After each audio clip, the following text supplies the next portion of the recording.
Et là, il porte la croix parce qu'en Angleterre, il y a eu une interdiction des croix dans les lieux publics. Alors lui, il fait partie du mouvement de solidarité pour la croix. Welcome to this hopefully historic conference this morning sponsored by the International Civil Liberties Alliance and Vlaams Belang. We thank you very much.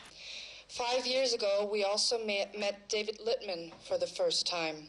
In clear words, he told us about his brave and lonely work at the United Nations. He was a true hero. In memory of him, I ask everyone to please stand for a minute of silence.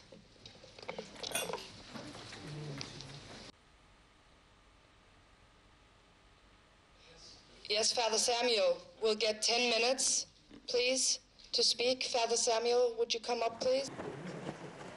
La liberté d'expression et la charia, M. Hansen a bien parlé. J'ai vécu 35 ans dans les pays musulmans, arabes musulmans. J'ai étudié l'islam presque 40 ans. Je suis arrivé ici, j'ai eu le malheur de dire une mosquée en Europe, c'est pire que le nucléaire. Et les bien-pensants, les journalistes européens étaient fâchés. Pourquoi nous avons gagné? Ils étaient vraiment fâchés. Ils pensaient qu'on va être condamnés. Ils pensaient qu'ils vont fermer notre bouche, c'est-à-dire la liberté d'expression.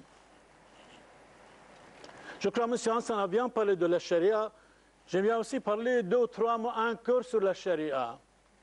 La charia, c'est contre les athées, les juifs, nos amis juifs, et les chrétiens. Un État démocratique en Orient au milieu de 300 millions de musulmans. C'est énorme, de 300 millions de musulmans.